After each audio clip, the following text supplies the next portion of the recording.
So you said, okay, Maduro, we're going to remove Maduro, best friends with Iran and Cuba and China and Russia. The Biden administration removed the sanctions on oil and mining in Venezuela. Senator. And Maduro said, I promise you that I'll hold a free and fair election. And then he put all his opponents in jail. And the Biden administration has done nothing, hasn't it, except stand there sucking on its teeth. Money is fungible. That's Senator John Kennedy laying out in plain English before looking a Biden administration official straight in the eye and saying, "You're not telling the truth." That's when this hearing took a sharp turn. Folks, grab a seat, get comfortable, and make sure you like and subscribe, because let's dive right back into it. Senator Kennedy from Louisiana is recognized. Thank you, Mr. Chairman. Mr. Secretary, the Biden administration has operated as Iran's best friend, hasn't it? No, I disagree completely, Senator. Well, Iran sold Iraq $10 billion, not million, $10 billion worth of electricity, but Iraq couldn't pay them because of our sanctions against Iran. Biden administration waived those sanctions, didn't it? Senator, so that Iran could get $10 billion. Isn't that a fact? No, Senator. Those waivers started under the Trump administration.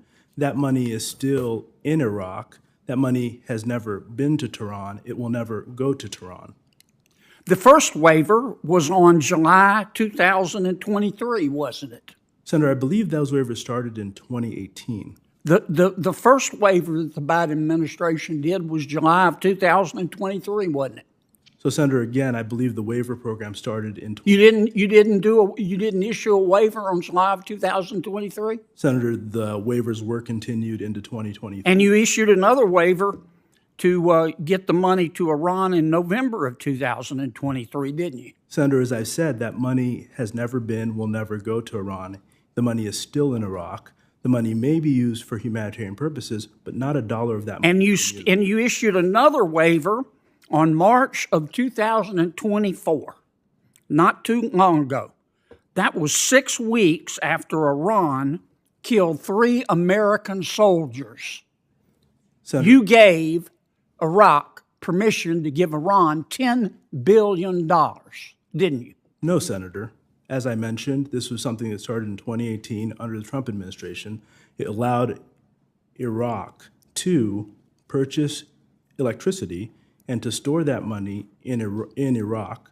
None of that money to date will ever go to Iran. The money is being held for humanitarian purposes. You're not telling the truth, Mr. Secretary. No disrespect, but that's just not true. Senator Menendez and Senator Scott made the point. We all know, unless you peaked in high school, you know that money is fungible. The Biden administration also paid Iran $6 billion to release 5 of our prisoners, didn't it? Senator, again, that money is in Qatar. None of that money has been used. It hasn't been moved. And as I said earlier, while money is fungible in the United States because we care about our people, it's not fungible for the Iranian. So the money's in Qatar, in a bank in Qatar? Yes. Now, what do you think? Who controls that bank in Qatar? Those banks are controlled by those individuals who run that financial institution. I see. So if President Biden says Qatar Bank, don't give this money to Iran, and the Qatar government says give the money to Iran, who do you think the Qatar Bank's going to listen to, Mr. Secretary? So, Senator, those banks in Qatar value greatly their ability to have a relationship with the United States because that's how they make money. Do you believe in the tooth fairy? Ultimately, if we cut off those banks, they will no longer be able to make money. Do you believe in the Easter Bunny? So, Senator, while I understand your point, fundamentally, none of that money has gone to Iran, and that money is not going to go directly to Iran. Now, you did the same thing with Maduro, you meaning the Biden administration. You guys did the same thing with Maduro in Venezuela. You removed all the sanctions on oil and mining, including gold, with Maduro, the dictator of Venezuela, didn't you? So GL 44 and 43 were put in place in Venezuela. 43 has already, Is that a yes? GL 43 has been removed. So you said, okay, Maduro, we're going to remove Maduro, best friends with Iran and Cuba and China and Russia. The Biden administration removed the sanctions on oil and mining in Venezuela. Senator, And Maduro said, I promise you that I'll hold a free and fair election. And then he put all his opponents in jail. And the Biden administration has done nothing, hasn't it, except stand there sucking on its teeth. So, Senator, I want to say again, we provided general licenses. We did not remove the sanctions. The reason we did that was because we did not trust. So what we can do The with those general sanctions on Maduro's oil are not there, are they? General License 44, which gives permission for the sale of oil, expires on April 17th, which will then put those sanctions back in place. We did not remove the sanctions. We provided general The license. problem you folks have is that you want to quote Socrates in the middle of a bar fight. Iran is not our friend. Venezuela is not our friend. President Biden keeps giving them money to buy weapons to try to kill us. Senator, we Do you put not 500 understand that? sanctions on the Iranian regime. We have not allowed $1 from Qatar or from the Iraqi electricity fund to flow to Iran. That's just not true. Senator Menendez explained that to you. The money, How can you be that obtuse? Senator, as I've said, our goal is to make sure that we take every action to prevent Iran's destabilizing activity in the region. We're going to continue to go after Iran's sale of oil and try and limit their ability as best we can using the tools that you've given us. I'm here before the Senate asking for additional tools that will allow us to continue to do that. Okay, you saw Senator Kennedy made your point. Senator Warner from Virginia is recognized.